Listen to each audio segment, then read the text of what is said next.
Yo para wibu urbaners, terima kasih telah mengklik video ini dan selamat datang di segmen Bacotan Wibu. Nah, kemarin gue udah pernah ngebacotin soal Art John Smith gitu kan dalam satu video khusus tuh. Makanya sekarang gue mau buat satu video khusus lagi untuk membahas atau ngebacotin Ars Oriana ini yang sebenarnya daripada seru lebih banyak kegoblokannya sih ya di Ars Oriana gitu loh. Karena pertama gitu kan, Ars Oriana itu drama sinetron banget. Lu udah pada tau lah drama yang terjadi di Ars Oriana yang dimana Raja Oriana kena NTR karena istrinya si Reina, ya kan, yang main di belakang sama Doem. Terus ternyata Doem yang ya mau nikah sama Rose ternyata main di belakang sama si Reina, dan ya Rose yang mau nikah sama Doem itu dia suka sama Cid gitu. Itu bener-bener drama sinetron kan, muter-muter gitu loh kisah cintanya. Yang kalau dibikin judul sinetron dari sudut pandang Rose, mungkin judulnya Aku Nikah Dengan Orang Yang Tidak Aku Cinta, Tapi Calon Suamiku Main Belakang Dengan Istri Ayahku. Ya kira-kira begitulah judul sinetronnya ya. Terus kedua, Raja Oriana, Ratu Oriana, si Reina itu dan Doem itu nggak ada yang sadar kalau mereka cuma dimanfaatin gitu loh. Yang ya oke lah, Raja Oriana udah sadar ya kalau dia dimanfaatin, tapi dia sadar kan ya karena kesadaran dirinya itu mulai hilang tuh secara perlahan. Makanya dia bikin video pengakuan gitu.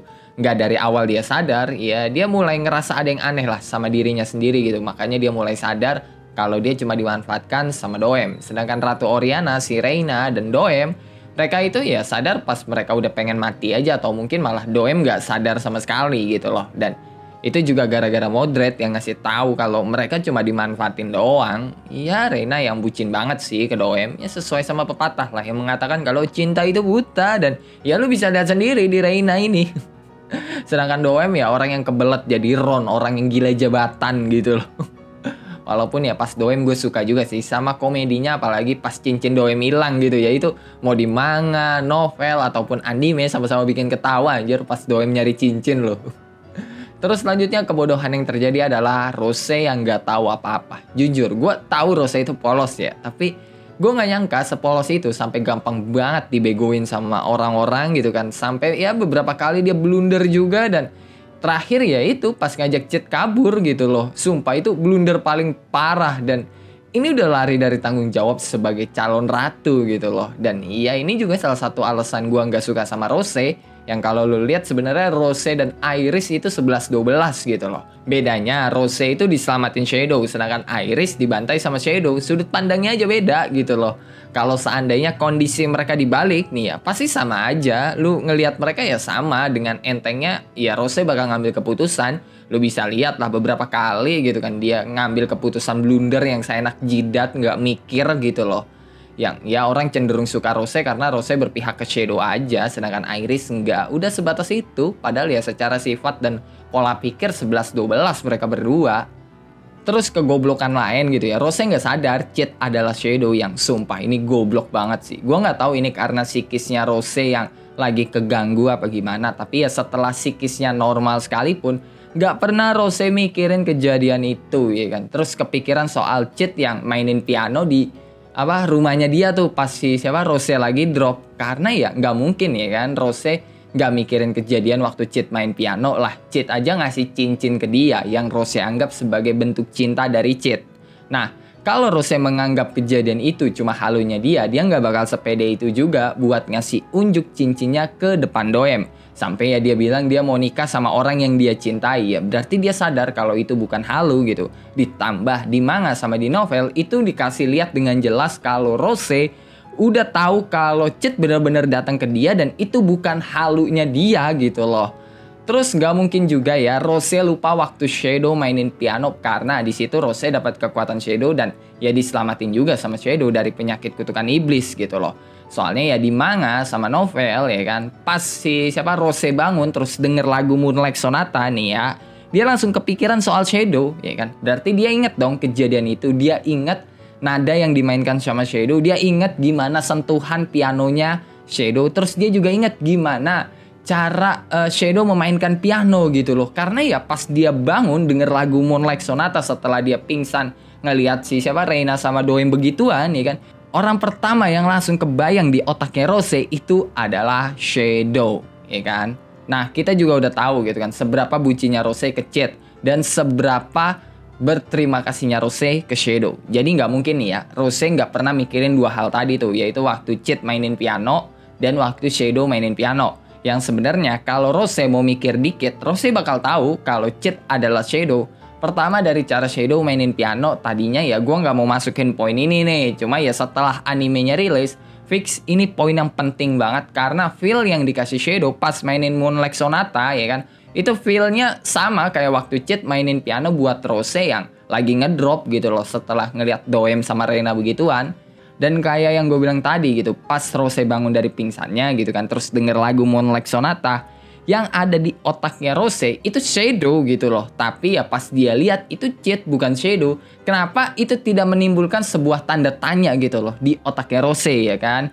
Yang ya di anime di skip sih bagian ini, yang harusnya ya kan pas denger lagu Moonlight Sonata, Rose itu langsung kepikiran soal Shadow tuh. Yang berarti Rose nggak buta dong sama seni musik gitu kan.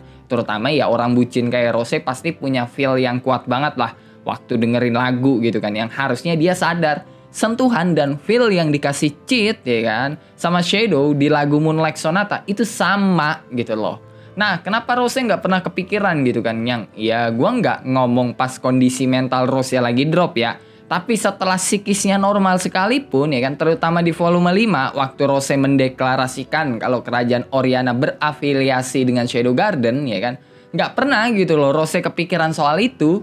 Terus kata-kata Chit ya kan yang terakhir sebelum ninggalin Rose. Nah, waktu animenya belum rilis, gue belum bisa ngasih poin, tapi sekarang bisa nih karena ya di situ ada intonasi, nada suara dan gaya bicara antara Chit sama Shadow itu sama.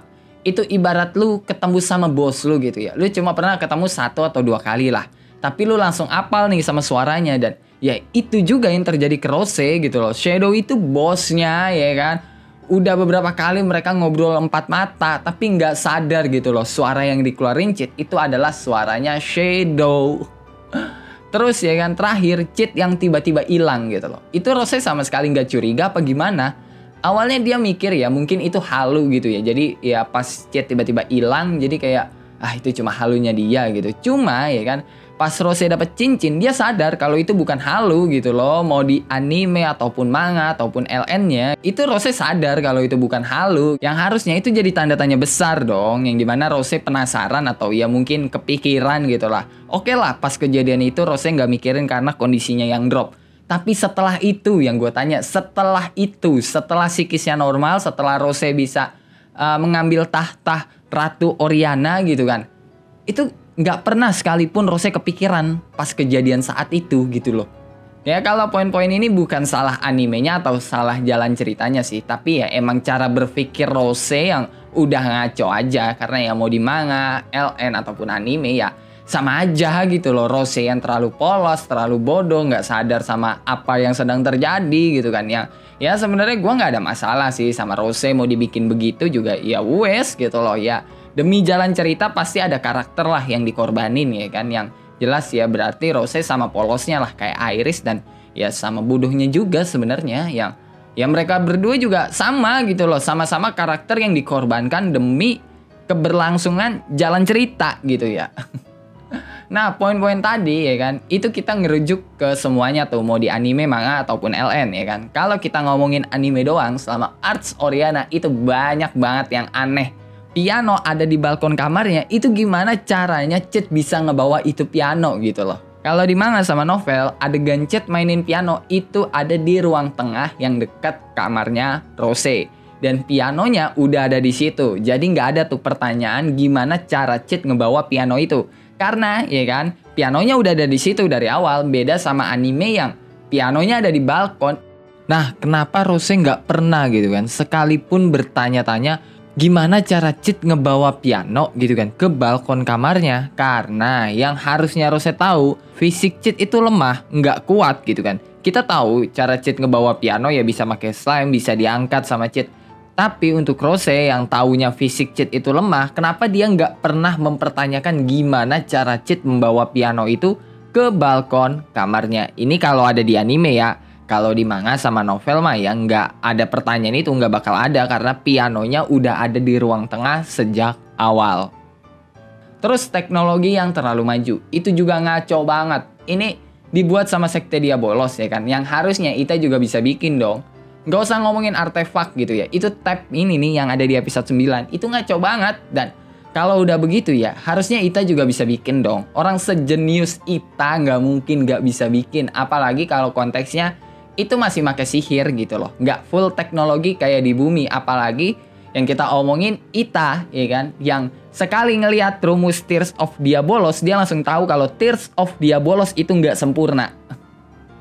Terus ya kan, yang paling aneh yaitu layar segede gaban yang dilihat di satu kerajaan Oriana. Ini bukan satu kota, satu kerajaan yang, wah kalau sampai Shadow Garden itu nggak bikin sesuatu yang kayak gitu, ya itu bakal ngaco banget sih. Karena ya teknologi setinggi itu ya kan, itu ya bisa dipakai lah sama mereka atau sama Shadow Garden buat menyampaikan pesan ke seseorang ya tanpa perlu gerak dari tempat. Mereka bisa diem aja, apalagi kalau yang kita omongin Ita gitu kan. Seorang pemalas yang pasti ya bakal bikin sesuatu yang ya menghemat energi dia gitu loh. Biar dia nggak perlu ke tempat alpha lagi buat ngasih laporan. Atau ya ke tempat gamma buat ngajuin proposal. Dia bisa dari labnya aja langsung hubungin mereka. Halo, aku punya pengajuan proposal nih. Ini aku kirim ya database-nya. Udah selesai gitu loh. Dan satu lagi nih ya, kalau sampai orang-orang di luar kerajaan Oriana itu nggak ada yang ngebahas layar segede gaban itu, ya kan? Nggak ada yang ngebahas juga kalau ternyata kerajaan Oriana itu dikendalikan sama sekte Diabolos, itu bakal ngaco banget. Karena di situ dibeberin semua itu sama Raja Oriana gitu loh. Ya itu kalau kita ngomongin anime sih. Kalau di manga sama novel kan bukan layar ya, bukan layar segede gaban yang ada di satu kerajaan, tapi ya kayak gini gitu loh, tubuh astral sihir yang ya masih wajar lah, masih bau-bau sihir dan fantasi gitu loh, bukan sci-fi kayak di animenya gitu loh. Dan ya wajar aja gitu kalau orang di luar pestanya Rose itu pada nggak ngomongin masalah itu karena ya mereka semua udah dibantai sama Mordred gitu loh. Sedangkan yang ada di anime itu kan dilihat di satu kerajaan. Lo mau ngebantai satu kerajaan, lah habis ini aja mati nih orang, ya kan? Ya, tapi dari sekian banyak kegoblokan dan keanehan yang terjadi di Arts Oriana ini, tetap ada bagian yang gue suka gitu loh di Arts Oriana yang ya di novel sama manga sih nggak ada ya. Cuma ada di animenya doang nih. Jarang-jarang gue memuji anime Kage no Jitsurekusa gitu loh. Yaitu ya musik yang disajikan di Arts Oriana. Di novel sama manga gue nggak dapat ini sama sekali. Karena ya emang novel sama manga kan kagak ada suaranya cok ya kan. Beda sama anime. Dan Arts Oriana ini ya bener-bener menggambarkan kerajaan seni itu kayak apa sih. Karena ya musiknya yang bagus banget. Apalagi di episode 11 kemarin. Merinding gue pas Ragnarok muncul. Saking bagusnya itu musik yang dikasih, gila. Gue sebagai orang yang pernah belajar musik, ya kan, belajar dikit-dikit lah, ya kan, nggak mendalami banget. Itu backsoundnya gila sih. Apalagi pas denger pakai headphone gitu kan, speaker kanan sama kirinya itu main gitu loh. Ada efeknya juga, ya kan, efeknya gokil lah. Gitu. Terus mainin volumenya juga, wah bagus banget. Jadi kalau lokasi kameranya lagi jauh nih sama pianonya, ya kan, itu suaranya bakal agak kecil. Kalau deket sama piano, ya kan, suaranya bakal kencang gitu pianonya. Dan kalau lagi di dalam ruangan ya kan, terus kameranya ada di luar ruangan, suaranya juga jadi kedap begitulah. Kayak kita dengar orang main musik dari luar ruangan gimana sih, agak-agak kedap gitulah. Dan ya itu doang sih satu-satunya yang gue suka dari Arts Oriana, yaitu musiknya yang cuma ada di animenya. Musiknya gokil sih gue akuin. Dan ya itu aja lah buat bacotan gue kali ini. Kalau lu punya pertanyaan, pendapat, saran, atau requestan dan bacotan-bacotan gak penting lu pada lu bisa tulis di kolom komentar. Kalau lu suka sama video ini lu bisa tekan tombol like. Kalau lu gak suka lu juga boleh dislike. Gue gak maksa lu kocok buat nekan tombol like. Dan jangan lupa buat ngopi hari ini. Sampai jumpa di video selanjutnya, bye bye.